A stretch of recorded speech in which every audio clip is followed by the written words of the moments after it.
topic asina acidic nature of phenol. Ona acidic nature of phenol se naina dringi mamang ne koina alcohol ka phenol ka si acidic nature kanan hen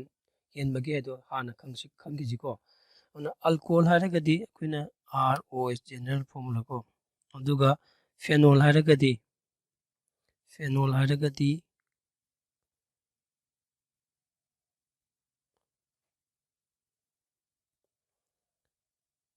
aida sumaina ibama natragana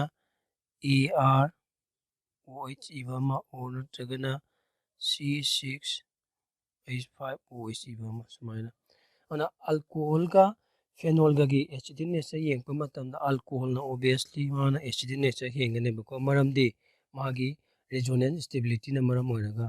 adu han isi ko phenol is more acidic than alcohol due to resonance stability. Si hani si ko sida main oi si kayo no board resonance stability ay kayo no si yeng doini. Aduna first aikoina phenol gi acidic nature naina dringi mamanda acid ay kalai bu ko yana yeng si ko any acid ay laga de koina kamai define to class 10 gi matungina any substance which release H plus or natragana any substance which donate H plus bu release tawraba adumba substance du kai ko koina acid ayaba H plus means sigis proton chi koina kai ju ko si proton sibu donate tawraba natragana sibu release tawba taraga de koina acid ni hydrogen define to ko aduna alcohol means general formula kanano ROH chi alcohol ni ko sida yengsi ko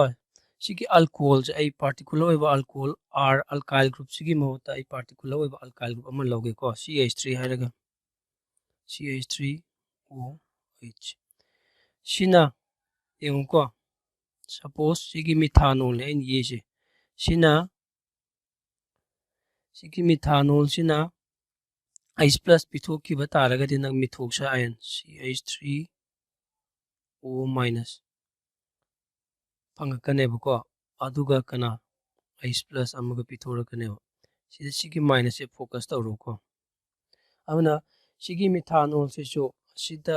pithok laiba H plus pithok pa maramna acidic character is selani then when yeng do se focus on this negative sigi negative sign sida focus tawro sigi negative sign sida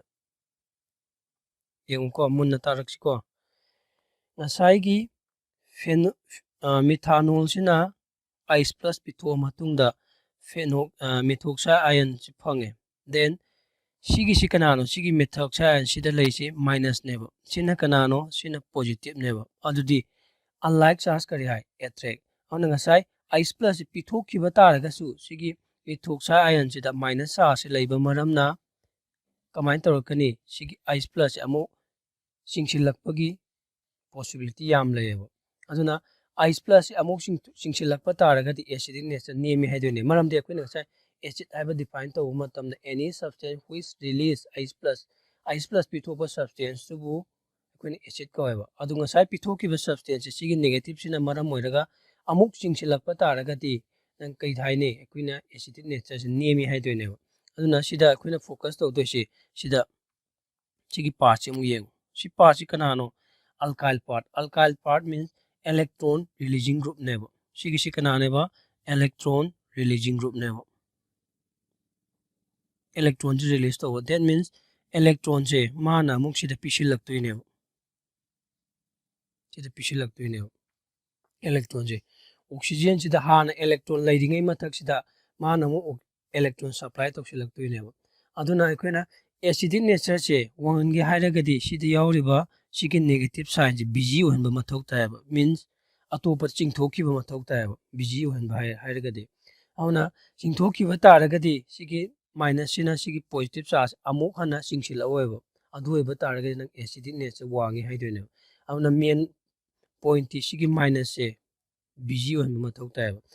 BG ohengadaba minus to sida alkyl group sigi alkyl group sina maram oiraga electron releasing group oiba maramna BG ohengadaba minus to hena minus ki density means electron density hena wankhala leba sigi alkyl group electron releasing group sina maram oiraga adu oiba taraga di nang alcohol ki acidic nature masan niema tarani yanare ko sima then kuina hoji phenol dong lao phenol da lakpa matam da di sida yengo ko phenol haraga di kuina sini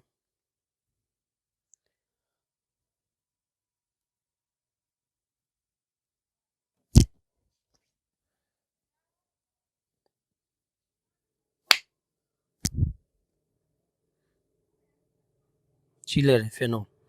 sina ice plus pithoki ba taraga di kana amuk form torani phenoxide ion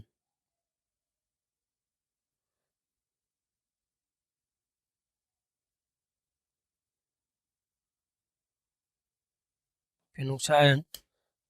plus ice plus pithorakaneba adut oiba taraga di saya tumain ice plus pithomina sisu acidic nature di chelani awna sida pithol leba ice plus se saya tumain ong gienga seba sida pithol leba ice plus se sigi negative sina amu attract tobagi chance layeba laiko adubu aikoina sigi phenoxide ion sida layriba negative se sigi phenoxide ion gi negative se Bg ohenba taraba adu oiba taragadi nang phenol gi acidic nature wangi haidoineba on sigi minus aina blue lighter na sizineba minus se Bg ohendoineba Bg ohenba matamda nang asai resonating structure yengdoine aduna sigi phenoxide ion ko aisida irik ko phenoxide ion sigi minus se resonance na maram oy Bg oireba Bg oiba taraga sigi minus sina sigi plus se singsil oiba koina unlike charge attract haiba pot leira oiba yen siko aduna first koina khangadariba se phenoxide ion gi resonance tuneba resonating structure of phenoxide ion tuneba ko sida yeng hoje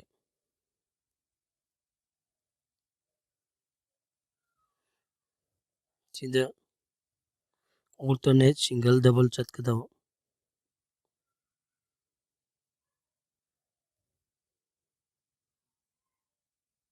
chile sigi minus sina sida changsil lekhalu adu oiba targa sigi electron kai move tawini sida then nang kana form tawrani yeng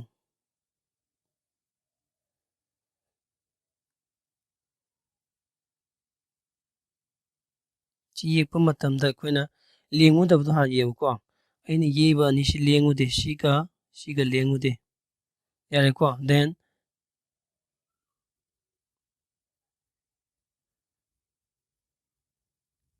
simaga sig double bond ni si lengu de sian ibire then kamain tawni sida negative charge pura ni maram electron sida changsin gibanina masagi double bond si break tawro si changsi laise then sisu kya la ani double bond character show tawrani then kamain tawrani sinamu sida changsin garani sinamu ngasai tumaina sida changani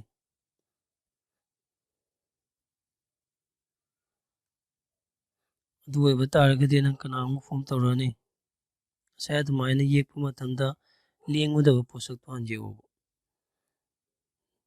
sima lengudre then sidasu double on thulani yare ko then sigi sima lengudre then sima negative sign laani duwe bata sina ngasai mu tumaina sida changsingarani sina mu sida laani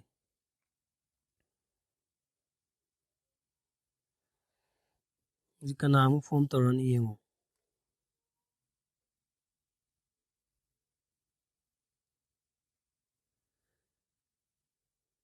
sida double lama laani then sida double lama laani then sida negative ama laani double bond oxygen sina amuk sida changrani sina amuk hani mafamda hangaro ꯑꯗꯨ ꯑꯣꯏꯕ ꯇꯥꯔꯒꯗꯤ ꯀꯅꯥ form ꯇꯧꯔꯛꯑꯅꯤ ꯌꯦꯡꯉꯨ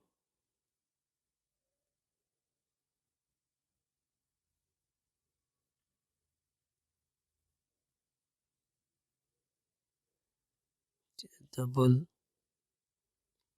double double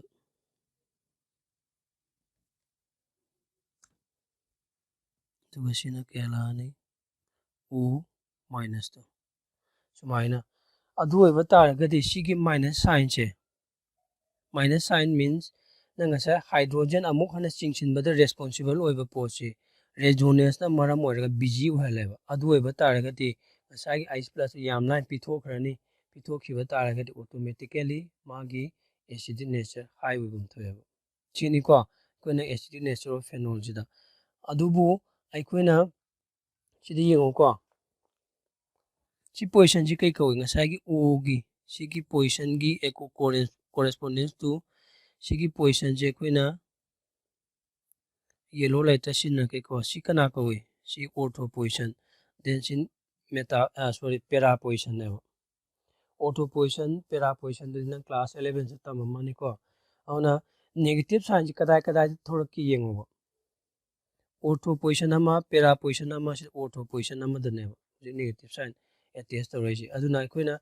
negative sign attach to riba jaga sida electron withdrawal group hapangama lairamba tarba adu oiba targadi acidic nature se hiena mu wangbam thoeba wangani ko suppose question nangi NCERT according question ami yingsi ko suppose question da C2H5OH si kanano ethano ethone gi ko then nangi ngasai gi C6H5OH sina phenol bi then C da sumaina pi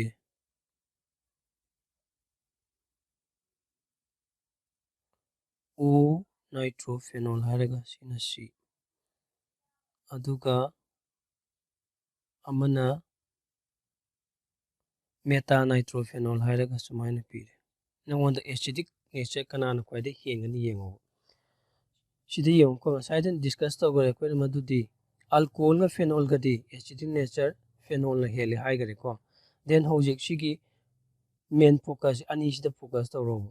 ortho position da nitro ta pasina acidic nature hengadra then meta position da nitro ta pasina acidic nature hengadra yengo ko adu oiba taragati na sai resonating structure di yengo resonating structure da minus ti kadai kadai lay nangi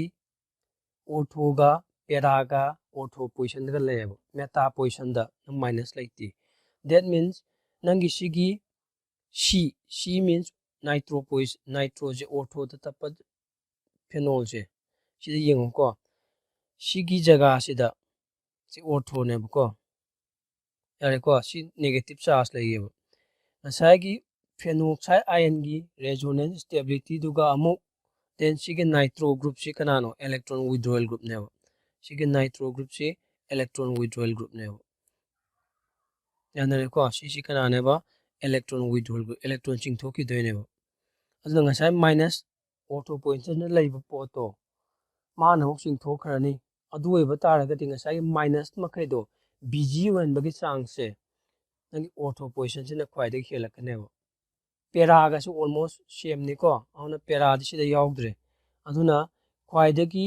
acidic nature gi decreasing order u haraga di kamai irakani C sina khwaidagi most acidic orani